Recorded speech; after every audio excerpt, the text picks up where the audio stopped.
Hi everyone, welcome back to Mama's Crafty Chaos. I am Stacy and I am going to show you a really cool ornament. It is made with wood slices and it's super easy, super fun, and it involves any picture you want. I chose one of my kids, and you're going to transfer it onto the wood slice and make a really cool ornament. So these I will try to link in the description box. I got mine off of Amazon. You can shop around and I'll try to link, like I said, with the ones that I got, I'll try to link them below. But I got these for like $5 on a special. So I'm sure if you just search around, you might be able to find a really good deal on them. I believe there's 12 in this pack, 10 or 12. So that was a really good deal, and it comes with 12 slices and then twine. So you're going to need these, and these are a good size too. I was surprised at how big they were when I got them. You're going to need a foam brush or a regular paintbrush, and you're going to need some Mod Podge and a picture, and you'll need scissors, of course. And this might work if you make your own wood slices. It may work as well. You'll just have to have a drill so you can drill the hole for the string to hang it. So that's the only difference. But let's get started. I'm going to get you in close so that you can see what I'm doing, and I will explain the process as I'm doing it. So come on. Okay, so I had originally showed you a regular like Polaroid picture, but when I did it first, that didn't work at all. The paper was way too thick. So you want to make sure you copy your original photo with your printer onto just printer paper. That's exactly what you need to make this work and to peel off the back easily. So here is just spreading Mod Podge all over it. And my Mod Podge is super old, and so it's really thick, but it still worked. I clearly need new foam brushes and Mod Podge because this was a little tricky to get it spread evenly and not clumpy, but it worked. So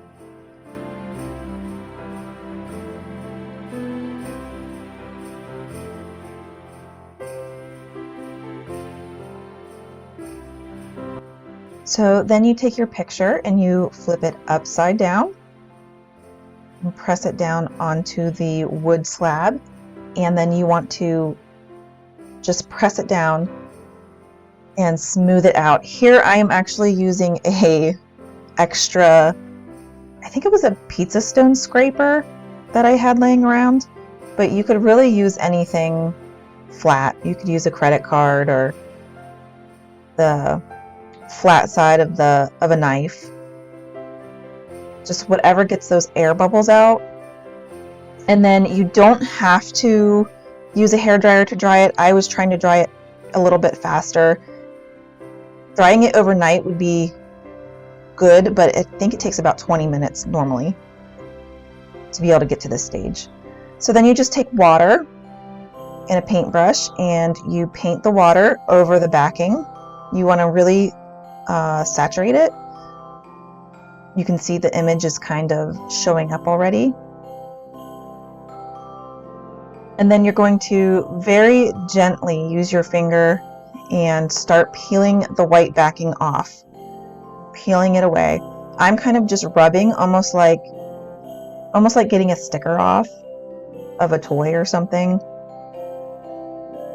but maybe even a little gentler than that. I had to add a little bit more water to get it going. And you want to be careful that you don't rub all the way down to the image. Or I should say through the image. You want to rub down to the image. You don't want to rub through the image and end up seeing the slab of wood. My image was super tricky because the original background was wood. It was a barn. So trying to distinguish between what was part of the picture and what was the wood slab was a little bit tricky, but I just went very slowly, very carefully, and got her done.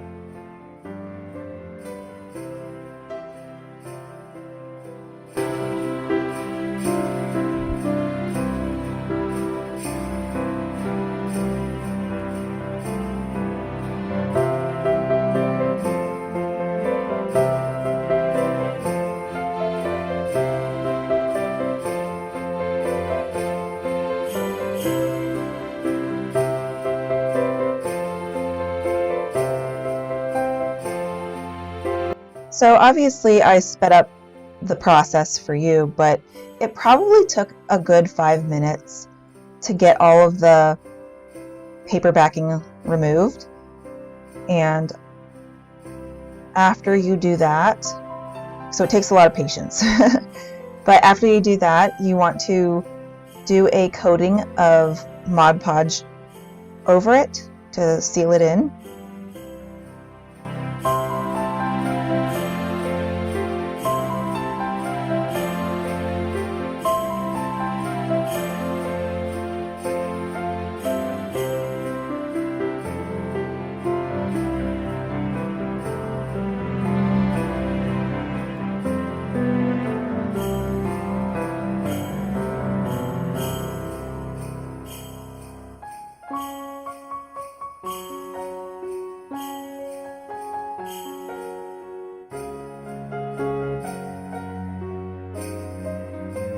So I tried to do a very thin coat so there weren't any clumps or anything, and I am going to let that sit for 20-ish minutes and come back, or overnight if you have the time, patience.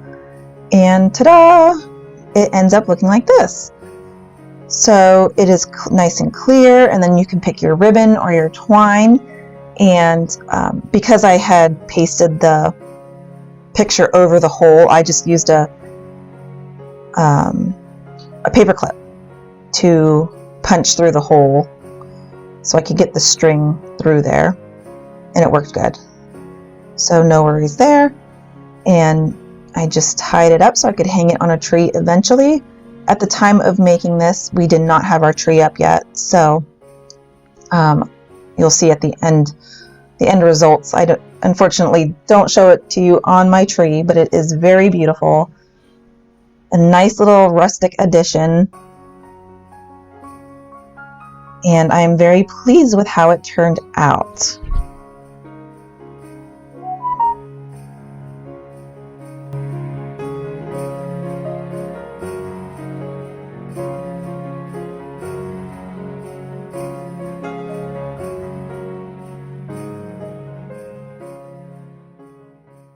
Okay guys, so it is done. I'm going to show you as best as I can. I added some twine, but if you have ribbon or something else you'd rather use to hang it, you could always use that as well. This needs to still dry a little bit more, but I will give you a few tips, which is make sure you put the decoupage on it real thin. You don't want it too clumpy. Make sure when you brush off the paper, the backing, you do so very carefully. You can do, I used my fingers because I wanted to be careful and gentle, and yeah, so I was just real careful because you can, if you keep rubbing and rubbing and rubbing, you can get down to the wood. This was a little bit tricky for me because my background in the actual picture, the background was wood. It was a barn, so I was having a hard time seeing what the background of this was compared to the background of the picture. So I just went very slowly and very carefully. And the picture you choose, it matters. This is really dark, so it kind of came out really rustic, shadowy, which I'm okay with. I like it. I think it turned out good. However, next time I think I will choose images that are brighter. I could always hop on my computer and brighten pictures up, you know, so if you have that skill, you could do that with pictures that maybe you want to use that but might be too dark. But yeah, I'm really happy with this overall. And just imagine all the pictures you could do. You know, you could do your pets, you could do individual pictures of kids, grandkids, friends, you know, husband and wife, girlfriend, boyfriend, parents, whatever. And it can make a really, really awesome Christmas gift if you're stuck, if you don't know what to get that someone special. So yeah, thank you for watching and happy crafting. I will see you in the next one. Bye.